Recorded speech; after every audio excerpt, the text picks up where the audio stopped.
네, 시청자 여러분 안녕하십니까. 2025년 12월 19일 오늘 금요일입니다. 한 주 동안 고생하셨고 다음 주면 크리스마스입니다. 여러분 미리 크리스마스입니다. 네, 메리 크리스마스. 12월 19일. 예, 오늘이 MB 생일이면서 결혼 기념일이면서 그래요. 2007년에 MB가 이날 대통령에 또 당선이 되지요. 12월 19일입니다. 예. 자, 지금 경기도 고양시 덕양구 창릉동은 영하 2도입니다. 오늘 맑은 후 흐린 날씨가 예보됐는데요. 낮 최고 기온 11도가 될 전망입니다. 찬 공기가 내려오면서 내륙 곳곳에 다시 추위가 찾아왔는데 금요일 아침 기온이 영하로 떨어진 곳이 많아서 춥겠습니다. 낮부터는 한반도 남쪽에서 온화한 바람이 불어온다고 하네요. 네. 통일교 금품 수수 의혹의 핵심 피의자인 전재수 전 해양수산부 장관이 오늘 오전 10시 경찰청 국가수사본부에 출석합니다. 피의자 신분으로 말이죠.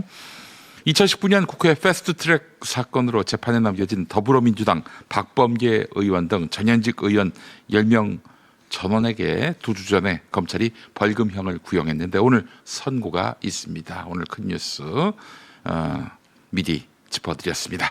오늘 아침 조간신문 주요 기사 살펴보도록 하겠습니다. 첫 번째 소식입니다. 오늘 윤영호 관련한 소식부터 전해드려야겠네요. 통일교 세계본부장을 지낸 인물이죠. 경찰청 국가수사본부 특별수사팀 오늘 전재수 해양수산부 장관을 피의자로 소환해서 조사한다고 말씀드렸는데 전재수 의원 통일교의 한일 해저터널 사업 청탁과 함께 현금 2천만 원과 고가 시계를 받은 혐의를 받고 있는데 통일교 한학자 총재는 정치 개입을 부인했지만 윤영호 전 세계본부장은 모든 로비가 한학자 총재 지시에 따른 것이라고 주장했습니다. 윤영호 전 본부장이 작성한 서신과 녹음 파일을 확보한 특검은 통일교 지도부와 정치인 사이에 불법 정치자금 제공 여부를 집중 수사하고 있습니다. 네, 전재수 장관 이야기로 넘어가자면 전 장관이죠. 통일교 게이트 직전인 지난해 10월 부산에서 열릴 예정이었던 한일 해저터널 관련 단체 행사에 강연자로 나서려 했던 사실이 확인됐다는 것입니다. 통일교가 지원해온 한일 해저터널 연구회 계열단체가 전재수 전 장관 명의의 초청장을 실제로 발송했고 장관 취임 직후 식사 자리에서 강연 논의가 오간 것으로 전해졌습니다. 행사는 에이펙 일정과 겹쳐서 무기한 연기됐지만 전재수 전 장관과 통일교 사이에 최근까지의 접촉 정황이 드러나면서 유착 의혹이 커지고 있습니다. 전재수 전 장관 측은 강연 수락 사실을 부인한 가운데 경찰은 오늘 전재수 전 장관을 뇌물수수 혐의로 소환 조사합니다. 국민의힘 소식입니다. 국민의힘 당무감사위원회에 친한동훈계 징계 논란으로 촉발된 당내 갈등이 노선 투쟁으로 확산되고 있습니다. 한동훈 전 대표와 김문수 전 장관은 손을 잡고 반 이재명 보수 빅텐트를 강조하며 보수 통합론에 힘을 실었습니다. 한동훈과 김문수가 손을 잡았다. 김문수는 윤 어게인 세력 아닌가요? 네, 요즘 또 입장이 바뀌셨나? 오세훈 서울시장도 외연 확장에 공감하는 가운데 장동혁 대표는 강경 노선의 단일 대우를 고수하며 맞서고 있습니다. 윤석열과의 관계 정리가 최대 쟁점으로 떠오르면서 보수 진영의 통합은 쉽지 않을 것이라는 관측이 나옵니다. 자, 그런데 한동훈 저 새가슴이 과연 지방선거 전에 창당할 수 있을까요? 네, 창당할 법도 한데 그런 용기가 있을지는 모르겠습니다. 네. 다음 소식입니다. 원달러 환율이 장중 1,480원을 넘어서자 김용범 대통령실 정책실장이 7대 수출 대기업을 불러서 외환시장 안정을 위한 협조를 요청했습니다. 김용범 실장은 연말 거래량이 적은 상황에서 작은 거래도 환율 변동성을 키울 수 있다며 환차익을 노린 과도한 달러 보유는 자제해달라고 당부했습니다. 정부는 기업들의 환해지 계획을 점검하고 소통협의체를 구성할 것을 제안했습니다. 환율, 네, 어제 1,478원대로 소폭 하락한 채 마감했어요. 다음 소식입니다. 금융당국의 6.27 대출 규제 이후 5대 시중은행이 가계대출 연간 목표치를 30% 넘게 줄이면서 연말 대출 절벽이 재현되고 있다는 보도가 나왔습니다. 이 은행들은 목표치를 맞추기 위해서 주택담보대출 신규 취급을 중단하는 등 대출을 급격히 조였고, 그 여파로 실수요자들은 대출 난민이 되거나 고금리 이금융권으로 밀려나고 있다는 것입니다. 금융당국은 수요 분산을 강조하고 있는데, 전문가들은 연간 총량 규제로 인한 혼란을 막기 위해서 월별 관리 등 보다 정교한 가계부채 관리 대책이 필요하다고 지적하고 있는데, 네, 대출을 더 이상 조이지 말라. 누구의 이익을 대변하는 건지는 잘 모르겠습니다.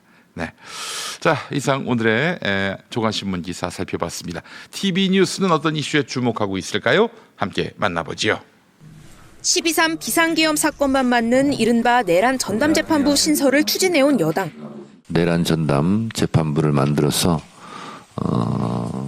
프랑스처럼 독일처럼 내란 잔재를 완전히 청산하는데 앞장서야 되겠다는. 국회 본회의 통과만 남겨둔 상황에서 대법원이 스스로 내란 전담 재판부를 만드는 내용의 예규를 제정하기로 했습니다.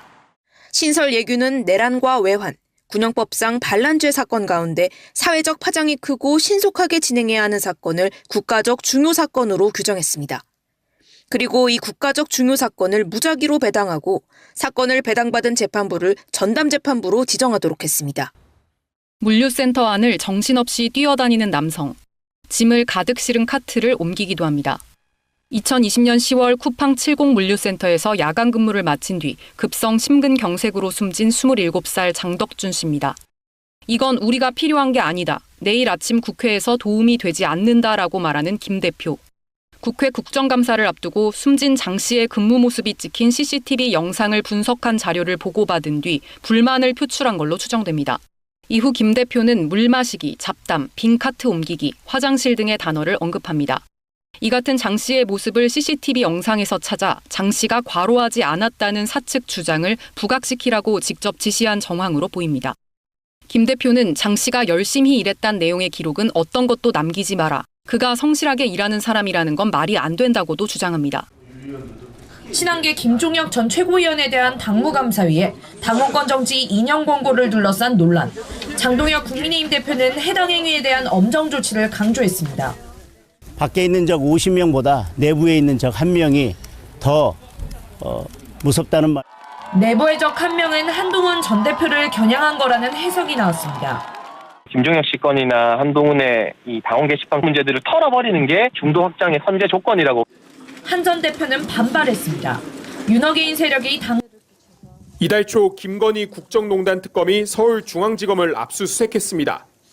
김건희 씨 관련 검찰 수사 무마 의혹을 들여다보기 위해서였는데, 도이치모터스 주가 조작 사건 수사 담당자들이 사용한 컴퓨터도 압수수색 대상이었습니다.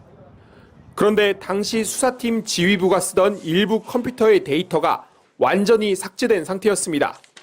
복원이나 포렌식을 할 수 없도록 자기장을 이용해 데이터를 모조리 지우는 이른바 디가우징이 이뤄진 겁니다. 하지만 특검은 데이터가 남아있던 수사팀의 다른 PC에서 수사 무마 정황을 뒷받침하는 자료를 확보한 것으로 전해졌습니다. 이렇게 지난해 10월 서울중앙지검의 디올백 수수와 도이치모터스 주가 조작 무혐의 처분과 관련한 의혹을 수사해오던 특검이 추가 압수수색을 진행했습니다. 대형 트럭 한 대가 무너져 내린 철근 더미 속에 파묻혀 있습니다. 어제 낮 1시 20분쯤 서울 여의도역 신안산선 지하 건설 현장에서 16m 높이에 매달려 있던 철근 구조물이 갑자기 떨어졌습니다. 사고는 제 뒤로 보이는 지하터널 수직구에서 지하로 70m, 안으로 150m 들어간 콘크리트 타설 구간에서 발생했습니다. 아치 형태의 지하터널 상부에 고정돼 있던 길이 40m에 달하는 대형 철근 구조물이 그대로 무너져 내린 겁니다. 이 사고로 콘크리트 타설 차량을 운전하던 50대 하청업체 직원 A씨가 철근 구조물에 깔려 심정지 상태로 병원에 옮겨졌지만 숨졌습니다. 또 다른 50대 노동자도 발목을 다치는 등 2명이 크고 작은 부상을 입었습니다. 사고구역 시공을 담당한 업체는 포스코 ENC로 지난 4월에도 경기 광명의 신안산선 지하터널 사고로 노동자 1명이 숨졌습니다. 올해 들어서만 이 사고들을 포함해 포스코 ENC 공사 현장에서 5건의 사망사고가 발생한 겁니다.